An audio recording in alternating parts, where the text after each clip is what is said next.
नमस्कार आपण मानकु आज मन आउ पेटर सोहगे जोड़ा खाद्यर उत्फुल्लित बास्नार आउ गोटे सीरीज नहीं आसी। आशा आपण मानकु भल लागिबो। गोड़ हाथ चलिबाकू तो दाना दिगुंडा लोड़ा, सीए भी दिन को ओलाए भी नुहे, सबू ओली को भोकर चौहदी देखी, किंतु ता माने नुहे जे जहा पाए ता खाईदेबा बा सबुला एया ही नहेले खाइबिनीर पाणिचिया नियम छाड़ी। किछि लोक तो आमरी आखि आगरे खाइबाकू न पाई बारद्वार सुंडी पिंडा ही हुअंती, आउ किछि बड़ लोकीर सीमा लंघी जिनिस फिंगु थांती। दाने दाने पे लिखा है खाने वाले का नाम, उक्तिटी सेतेबेले यथार्थ मने हुए। आई कुहे खाइबा नष्ट कले पड़ीदाता सान्ताणी कुआडे रागी जाती, आउ दिने दिने आम अजाणतरे पड़ीकाट कर दियंती, आउ बेस हंतसंत हेबाकू पड़े। जेमिति पैसा पकेट्रे पूरेकी भी ना खुचुरा करी हुए ना खाई हुए। एमिति नजीर मु भी देखिछि। आई मोर भारी लक्ष्मीमंतिया, आउ ता घरु केबे केही कहीकि बा न कही आसु उपास रे जाइनी, किछि हेले खुएई से प्राणीटीर मन आउ पेट भरे। तारिठू ए प्रभाव गोटिक एमिति रही जाइछि जे अल्प बोलिबा जिनस आखि को दिसेनी आज जाए।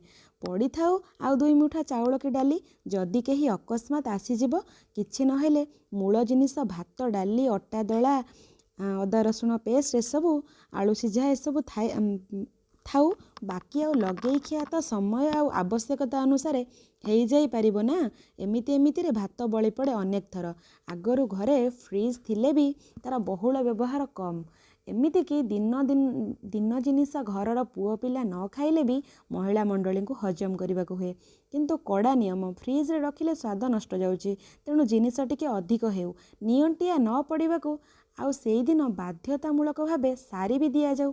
एमिति एमिति थरे किछि बंधु आसीबे भाभी चाउल हंडारू आउ दी माउणी चाउल अधिक पड़ीगला, किंतु शेष रे भात हांडी अधारू भी अधिक खाली हेइनी, अर्थात कुणिया बंधु आसिलेनी। भाळेणी पड़िला आईर कि एते भात से करिब कौन, जेहेतु घरे पखाळ खाइबा लोक सुन। मुंड को आइडिया जुटे चलैला करामती आई। संध्या पूर्वर से भात सबुरे नड़िया अल्प मिसेई सरू चकुली पिठ उपरी बाटी देला, जेमिति अल्प पाणिया हेइथिबो घोळ। मापचुप्रे अल्प करी पानी नदेले चकुली तावारे उठिबाकू कष्ट हेई पारे बोली कहिला से। जहाँ से अंदाज रे करूची सिना जिनिस नष्ट न जिबाकू एसबु प्रक्रिया से चाउल भिजई करिचे अनेक थर, से पुणी अरुआ चाउल। तथापि परीक्षण जारी रहिला। उषुना चाउल पुणी उषुना भात से अल्प पाणिया पिठौरे सम्यक लुण और चिमुटे खाइबा सोडा पकई गोलई रखिदे चलीगला घरे बंधा गाई मानक खबर नेबाकू। बाकी सब काम आ संध्या सारिबा बेलकू ताकू टिके किछि न देखिले नाही ओडिया न्यूज लोड़ा पड़े आ टुकुर मुकुर सीरियल। द्वितीय पास आई मोर खबर कागज खंडे निजे न पढ़ी पारले भी बड़ पाटरे छुआ माने पढ़ुथिया पाठ कि गप बहिर पृष्ठार कम्मा अनुसार भी मन रखिबा लोक शुणी शुणी खंडी इंग्राजी शब्द केते गोटा भी कही पकाए सी दरकार स्थले बुझीथिबे। पाखापाखि 3-4 घंटार व्यवधान हो सारी थाए।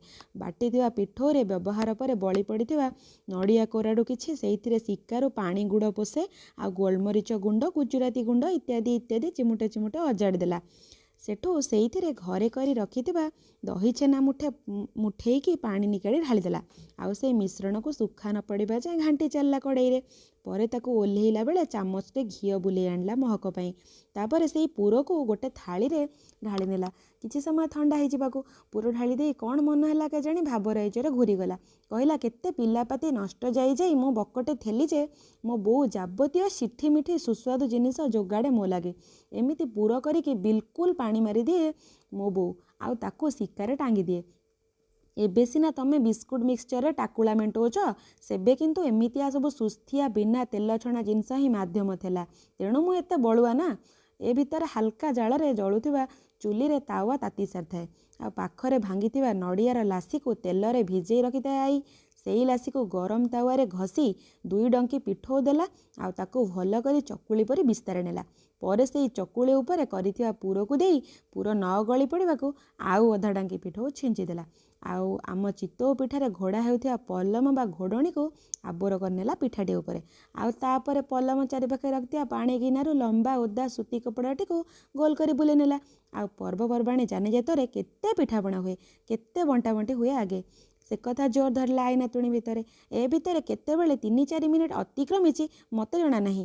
ଆଈ ଶୁଖି ଯାଇଥିବା ଘେରା ଓଦା କପଡ଼ାକୁ କାଢ଼ି ପାଣି ଗିନାରେ ପକେଇ ଆସ୍ତେ ପଲମ ଟେକି ନେଲା।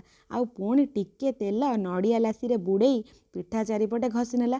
ଓଃ, କି ସୁନ୍ଦର କଅଁଳିଆ ପିଠା ଗୋଟେ ବାହାରି ପଡ଼ିଲା ସତେ। ଦୁହେଁ ଭାବି ପାରୁନଥାଉ, ଭାତ, ପୁଣି ସିଏ ଉଷୁନା ଭାତରେ। ଏଡ଼େ ସୁନ୍ଦର ମଖମଲି ପିଠା କଳ୍ପନାର ବାହାରେ ଥାଏ ଆମର। ସେତେବେଳକୁ କେବଳ ଭାବନାରେ ହିଁ ମୋ ନଟେଇ ଜୋର ଧରିଥିଲା। କିନ୍ତୁ ସ୍ୱାଦରେ ବି ଜୋର ଧରିବ ଜାଣିଲା ପରେ ଗୋଟେ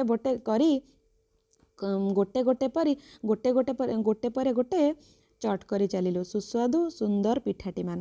ରାତିରେ କେତେ ସୁନ୍ଦର ପଦାର୍ଥର ଢେର ଲାଗିଲେ ବି କ୍ଷୀରରେ ରୁଟି ଭିଜେଇ ଖାଉଥିବା ଅଜା ସେଦିନ ରାତି ଖାଇବାରେ 2ଟି ଚକୁଳି ଆଉ ସିଏ ବି ବିନା କ୍ଷୀର ଆଉ ବିନା ଲଗେଇ ଖିଆରେ ଚଟ୍ କରିଗଲେ। ଆଉ ଆଈ ନକୁହା ବୋଲାରେ ନିଜରି ରେସିପିରେ ପ୍ରାଣପ୍ରିୟା ଆଉ ପରିବାରଜନଙ୍କୁ ଖୁସିର ନିଦ ଶୁଆଇ 100ରୁ 100 ଟକାଟକ ପାଇଗଲା। କିଛି ଜିନିଷ ବଳୁ କି ନ ବଳୁ ଘରକୁ କ୍ଷୀର ଦୁହିଁବାକୁ ଆର ଗାଁରୁ ଆସୁଥିବା ନୀଳା ଅଜା ପାଇଁ ଗୋଟେ ଅଧେ ରଖୁ ହଟକେଶରେ। ସେଦିନ 2-3ଟି ପିଠା ରହିଯାଇଥିଲା। ତାକୁ ଖାଇ ନୀଳା ଅଜା ପଚାରିଲା, କାଲି କ'ଣ ପର୍ବ ଥିଲା କି ନୂଆଉ? ଆଈ ଡେରି ନ କରି କହିଲା, ହଁ, କୁଣିଆ ଆସିଥିଲେ। ଆଶା ଆପଣମାନଙ୍କୁ ନିଶ୍ଚୟ ଭଲ ଲାଗିବ, କାରଣ ଇଏ ମୋ ଆଈର ଅଙ୍ଗେ ନିଭା କଥା। ଆଈଠୁ ମୁଁ ବେଶ ଅନେକ କଥା ଶିଖିଛି। ଆଶା ଆପଣମାନଙ୍କୁ ଭଲ ଲାଗିବ। ନମସ୍କାର।